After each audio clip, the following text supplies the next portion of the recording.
Good morning students. आज हम लोग जो है क्लास 7 में सोशल साइंस जो आपका जो चैप्टर है सोशल साइंस का सिविक्स में आज हम लोग पढ़ेंगे। चैप्टर फर्स्ट जो हम लोग पिछले हम लोग भी पढ़े हैं, 2-3 क्लास हम लोग ले चुके हैं, तो कुछ पॉइंट तक हम लोग समझ पढ़े थे। अब उससे आगे का पॉइंट पर हम लोग जिक्र कर रहे हैं और सब पढ़ रहे हैं, तो थोड़ा सा आप ध्यान से सुनिएगा। तो आप लोग पिछले जितना भी चैप्टर तो आपको पढ़ाए उसमें तो आपको हर पॉइंट जो आपको पढ़ाया है हर पॉइंट पर आपको समझ में आ गया होगा। तो वो जो चैप्टर है आपका डेमोक्रेसी, तो डेमोक्रेसी में जो है आपको इक्वलिटी पॉइंट पढ़ा रहे थे, समानता। तो उसमें आपको इक्वलिटी में सोशल इक्वलिटी के बारे में आपको बताया गया था। तो थोड़ा सा फिर से पूर्वाभ्यास करते हैं कि सोशल इक्वलिटी के बारे में क्या कह रहा है कि इन द इंडियन सोसाइटी, जब हमारा भारतीय जो है सभ्यता जो था, इंडियन सोसाइटी भारतीय समाज जो था, ठीक, some people are said to belong to a so called dominant caste simply because they are born in a particular caste. मतलब जो होता था, कहने मतलब उस पीरियड में जब सब कुछ लोग का जो कहना था कि belong to a so called dominant caste, मतलब एक विशेष तरह का कास्ट का होता था, simply because they are born in a particular caste. तो उसी बिरादरी में जन्म लेता था, तो कहता था कि उसी बिरादरी में जन्म लिया तो उसी कास्ट के हो, ठीक। while other are considered as so called subordinate, मतलब और भी जो होता था उसका उपजाति में उसका सबऑर्डिनेट में उसको लिया जाता था।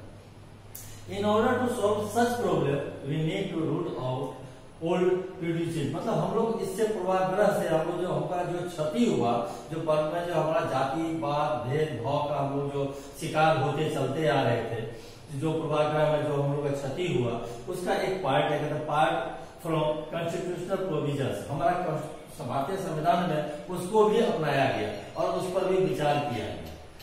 It is the duty of every citizen, हमारा प्रत्येक भारत नागरिक का कर्तव्य है कि हमारा कर्तव्य है, ड्यूटी है कि today to lend hand in making the society better and prosperous.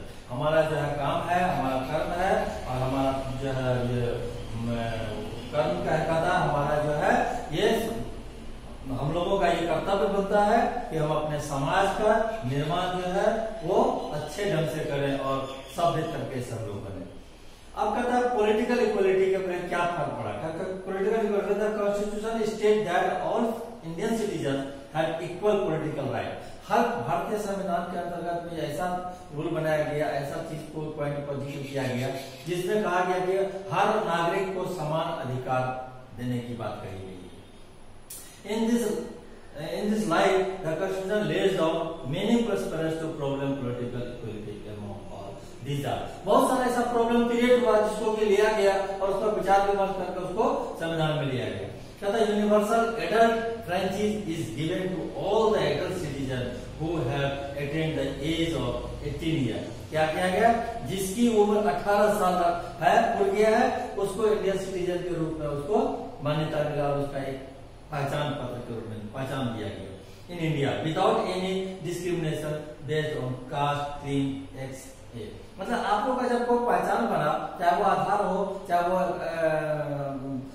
Aadhaar card हो, चाहे वो वोटर कार्ड हो या कोई भी, क्या उसमें कभी किसी जाति लिखा रहता है? नहीं लिखा रहता है। तो वो एक पहचान दिया कि आप भारत के नागरिक हैं और आपको भी उतना ही अधिकार है जितना और सबकी अधिकार है, ठीक। तो वो भारत के नागरिक का एक समान अधिकार देने का वो रूल अपने इन्होंने विदाउट एनी डिस्क्रिमिनेशन, कोई बिना पूर्ण हस्तक्षेप किए हुए, कहता है it state that all people are equal before the law, some law are applicable to all from the president to the common man. मतलब कह रहा है इन स्टेट दैट, इसका मतलब ये कहा गया in state that all people are equal, सारे लोग समान हैं, एक समान है, बिफोर द लॉ, मतलब लॉ से भी पहले सब लोग एक समान है। Some law are applicable to all, मतलब कुछ लॉ जो है एप्लीकेबल है, जो ऐसा नहीं है कि पर्टिकुलर किसी आपके के लिए एप्लीकेबल है। कहता from the president to the common man, मतलब चाहे वो प्रेसिडेंट हो, चाहे वो प्राइम मिनिस्टर हो, कोई भी हो, सबके लिए लॉ एक समान है, सबके लिए कानून एक समान है। अब हम लोग चले चलते हैं पॉइंट इकोनॉमिक इक्वलिटी। कहता है if real democracy is to be establish, जब हमारा जो रियल रूप से डेमोक्रेसी एस्टेब्लिश हुआ, then economic disparity will have to be minimised. Our constitutions guarantees equality to the citizens. The government made effort to minimize economic equality in two ways. दो तरीके से equality में दिया गया। क्या कहा गया कि through the law and the various government welfare program and scheme, the government is making best effort to reduce the poverty ratio. मतलब हम लोग का जो अराजकता का जो हम लोग का जो देश में अराजकता है, चाहे वो निर्धन है, चाहे वो कमजोर जाति के है, कमजोर कास्ट से बिलोंग करता है, जिसकी आर्थिक स्थिति सही नहीं है, कमजोर है, उस पर सरकार का विशेष ध्यान देने के लिए कहा गया। उसमें एक संविधान में इसको बनाया गया। तो उसमें जो है देखा गया कि कौन सा कास्ट में सबसे बिलो कैटेगरी में आता है, तो उस पर सरकार उस पर कुछ ज्यादा जोर डाला ताकि उस पर सबकी इक्वलिटी बराबर हो, सबकी समानता हो, उस पर जब जाए कोई सबसे बहुत टॉप पे कोई सबसे नीचे बिलो में रहे तो वो इक्वलिटी नहीं हुआ। इक्वलिटी मतलब सब बराबर लेवल में रहे, लगभग सबको जीने का जो है अधिकार है। वो कैसे जिएगा, उसको जीने के लिए उसको हर चीज का रास्ता आसान बनाना है।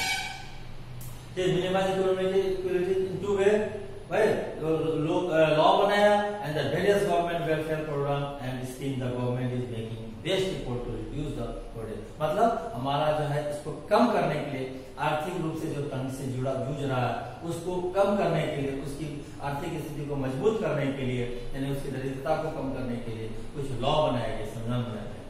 कहता one such welfare programme is the mid day meal scheme. Mid day meal scheme का नाम आप लोग सुने ही होंगे, जो भारत सरकार के द्वारा ये योजना चलाया गया, जो कि अब हम लोग स्टेट गवर्नमेंट भी फॉलो कर रहा है। तो उसको मिड डे मील का योजना चलाया गया, which was implemented in 2001 in Tamil Nadu. सबसे पहले 2001 में तमिलनाडु में चालू किया गया। The main motive behind this program is to provide food to the undernourished children। जो पौष्टिक रूप से भोजन नहीं करता है, जो शरीर से कमजोर है, उसको जो है मिड डे मील के थ्रू जो है उसको भोजन प्रोवाइड करने के लिए सुविधा दिया गया। ठीक, कहता है this scheme has worked well, बहुत अच्छा ढंग से चल रहा एंड ए रिजल्ट, इसका क्या रिजल्ट निकला परिणाम? There is a decrease in the drop out rate of children and more enrolment, moreover the intervening at meal time has helped in the reduction of caste prejudice। मतलब कह रहा है कि ये अगर योजना जो हमारा चालू हुआ, इस योजना से हमारा जो है बहुत ही निर्धनता का रेट जो है कम हुआ। जो भूखों मर रहा था, वो भूख खाने के लिए नहीं मिल रहा, तो वो पढ़े कैसे? तो पढ़ने के लिए, जो पढ़ने के लिए गया तो उसको फिर खाना भी उसको मिलने लगा। तो इससे हमारा जो है जो मरने की जो रेट थी, डेथ होने की जो रेट थी, वो हमारा कम होता चला गया, क्योंकि उसको पढ़ना और खाना दोनों मिलना चालू हो गया था। ठीक, being encouraged by its success, the Supreme Court of India has ordered the state government to implement this scheme। जब ये देखा कि जब हमारा तमिलनाडु में जब ये हमारा योजना सक्सेस हुआ, तो इसको जो है भारत सरकार जो है सुप्रीम कोर्ट जो है इसको आदेश दिया ये हर स्टेट में इस रूल को फॉलो किया जाए, इस योजना को चालू किया जाए, ताकि ये सक्सेस हुआ और बच्चे के मरने की दर और उसमें पौष्टिक उसमें बच्चों के विकास पर जो है ज्यादा ध्यान दिया। अब पता है issue of equality in other democracy. अब क्या क्या सब चीज हमारा इशू हुआ, कौन कौन सा कारण बना, कौन सा बाधा हमारा उत्पन्न हुआ। कहता है कि many democratic country in the world में बहुत सारा ऐसा डेमोक्रेटिक कंट्री है, the issue of equality is of vital importance, सबसे बड़ा वाइटल इंपोर्टेंस को बनाया गया। फॉर एग्जाम्पल क्या तो कहता है कि USA one section of the society is called African American. अब वहां पर क्या हो गया, कुछ अफ्रीका और अमेरिका दोनों आसपास एरिया में रहने वाला, कुछ अफ्रीका का आदमी अमेरिका में, अमेरिका का आदमी अफ्रीका में, तो फिर उसको कैसे समानता हो, कैसे नागरिकता मिले? तो ये भी एक क्वेश्चन का पड़ गया। तब उसमें कहा गया whose forefathers were brought as slaves, they were unequally treated. For example, when they traveled by bus, they had to vacate their seat for Americans or seat on the back seat। जब ये क्या किया गया, इसको भी solve करके किया गया, तो वो अमेरिकन और अफ्रीकन को जो है सीट का डिवाइड किया गया कि वो आगे बैठेगा, एक पीछे बैठेगा, ऐसे करके। इन द लेट 1950s में क्या हुआ, कहता है दे raised their voice against inequality towards them. The movement started when Rosa Parks, मतलब रोजा park and African American women, मैंने अफ्रीका का भी और अमेरिका का भी सबसे जुड़ा हुआ ये वुमेन था, वह रिटर्निंग होम आफ्टर वर्क, जब वो अपने घर से वापस लौट रहा था काम से, अब काम कहाँ कर रहा था, लेकिन वो था अफ्रीका से अमेरिका, दोनों जगह आना जाना होता था, ठीक।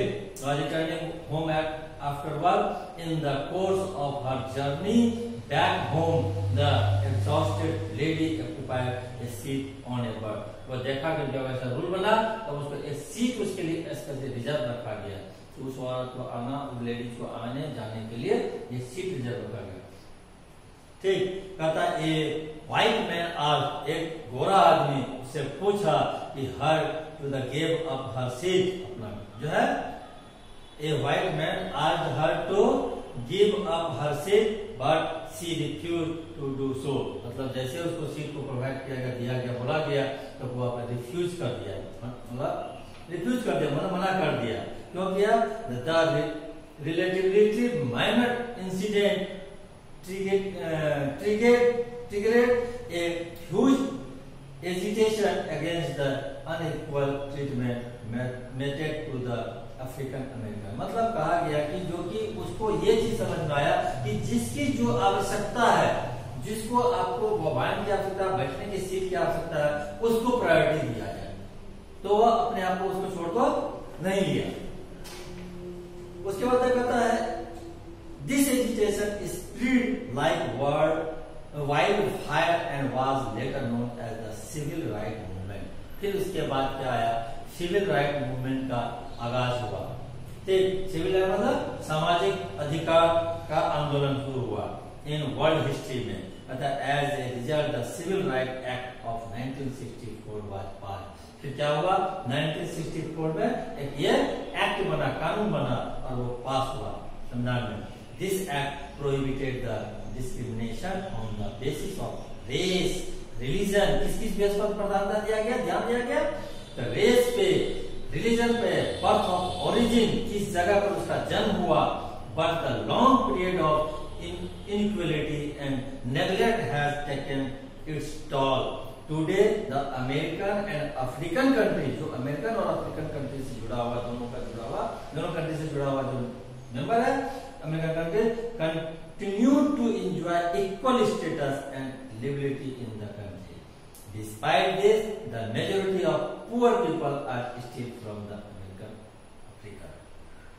क्या हुआ, वो अमेरिकन और अफ्रीकन दोनों कंट्री से वो बिलोंग करता था, इधर से भी आना जाना करता था, उसका वर्क होता था, वो अपने काम पे, जॉब पे आना जाना करता था, तो इसमें उसको जो है बाद में उसको बहुत ही ध्यान रखा गया और उस पर किस किस चीज पर जब सिविल राइट अधिकार पर जो सामाजिक अधिकार पर जब लड़ा, ये हमारा समाज का अधिकार है कि जिसकी जरूरत है वो जरूरत को पूरा करने के लिए किसकी आवश्यकता है, सीट की, तो वो उस पर सब उसको संविधान बना, सिविल राइट एक्ट बना, तो उस पर जो है उस पर मेजोरिटी में पास हुआ। क्योंकि क्या चीज, जो पुअर कहते हैं ना, poor people are still from the American, क्योंकि अमेरिकन और अफ्रीकन जो है उस समय में बहुत पुअर में हम लोग। तो बच्चों आज आप लोगों को अब यहाँ तक आप बताए हैं पॉइंट में लेकर के, अब अगला पॉइंट चलेंगे decision making mechanism in democracy, जो हम लोग खत्म कर, खाली इसको पढ़ ही लेते हैं, खत्म कर देते हैं। The decision making a long process and take a long time in a democratic country. ये जो डिसीजन जो लिया गया, निर्णय लिया गया, ये लॉन्ग प्रोसेस हुआ, बहुत लंबा प्रोसेस में इसको लिया गया, long time in a democratic country, but this decision are taken after discussion and careful consideration. बहुत ही सावधानी पूर्वक सोच समझ करके डिसीजन लेकर के बात को रखा गया, हर पॉइंट को ध्यान में रखकर। Democracy is the form of government where decisions are made by the people and for the people, मतलब लोगों के लिए और लोगों के द्वारा ये तैयार किया गया। In democracy people elect their representative who they think would best protect their interest, मतलब वो आपके जो है भला के लिए, आपको जो है, तो आप किसी का, आपका कोई अगर अच्छा भला करता है तो भला करने के लिए आप अच्छे आदमी को सेलेक्ट करते हैं, करता है तो वही लीडर बनता है, ठीक, जिसको आप लीडर बनाते हैं, तो वो आपका जो है कल्याण करने के लिए उसको आप ये तो कहते हैं और बहुत भी हर बात को फॉलो करते हैं। तो ये आपकी भला आपकी क्या क्या कमी है, वो हर कमी को दूर करने के लिए वो आपका सलाह देता है, कोशिश करता है हर चीज में। ठीक है, they are other form of government too such a autocracy, oligarchy, and monarchy. But in any of these different structures, decisions are either taken by individuals or some group of people that cannot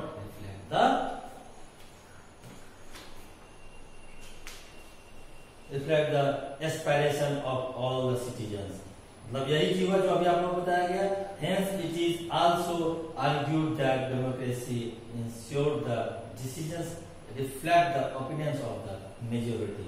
मतलब कहने का मतलब decision वहीं पर लिया जाता है जहां पर आदमी की मेजोरिटी होती है, जहां पर आदमी का वक्तव्य जो है जो एक सहमति बनती है, वहीं पर उसकी मेजोरिटी बनती है। मेजोरिटी वहां बनी तो वहीं पर उसका बातों का वैल्यू लिया जाता है, उनकी बातों को सुना जाता है। अब कहता है इनहेंसिंग ह्यूमन डिग्निटी, मतलब वो हमारा इनहेंसिंग है, ये हमारा गौरव की बात हो गई। गौरव जब हमारा गौरव जब कोई भी अच्छी चीज होती है, अच्छा उपलब्धि होती है, तो हम लोग के लिए एक गौरव की बात हो जाती है। The democracy defined dignity as the act of being given honor and respect of people. Democracy enhance human dignity by providing them political right and protecting them. मतलब ये हमारा राजनीतिक रूप से हमारा अधिकार बन गया और हमारा यह प्राथमिक रूप से अधिकार बन गया, ठीक। And protecting them in a democracy maximum interest of the people, लोगों का ज्यादा इच्छुकता मतलब जिसमें हमारा ज्यादा इंटरेस्ट है, maximum interest of the people are safeguarded by providing an environment which an individual is free to develop his personality. और हमारे पर्सनैलिटी पर अपने आप का जो पर्सनैलिटी पर डेवलपमेंट हम लोग विकास और बढ़ता गया पर्सनैलिटी। तो बच्चा ये चैप्टर हम लोग डेमोक्रेसी चैप्टर हम लोग खत्म कर दिए हैं। तो इस चैप्टर को फिर से पढ़ेंगे, जितना बार पढ़ेंगे उतना बार आप लोगों को समझ में आएगा और नई नई चीजें जाएगा। तो कुछ आगे ऐसा भी होता है पढ़ते क्रम में आगे पढ़े पीछे भूले, तो इसको 2 बार 3 बार 4 बार पढ़िए इस चैप्टर को। तो पढ़ने के बाद आप लोगों को ये एक्सरसाइज जो है उसको सॉल्व करने का खुद से कोशिश कीजिए और इसका आंसर भी ढूंढिए। इसी चैप्टर में मिलेगा, सारे क्वेश्चन आंसर का आपको इसी चैप्टर में मिलेगा, बनाइए। और ज्यादा नहीं होगा तो फिर आप लोगों को इसका आंसर सीधा आप लोगों को दे दिया जाएगा, फिर आप लोगों को याद कीजिए ताकि आप लोग एग्जाम में आप लोगों को मदद मिल सके।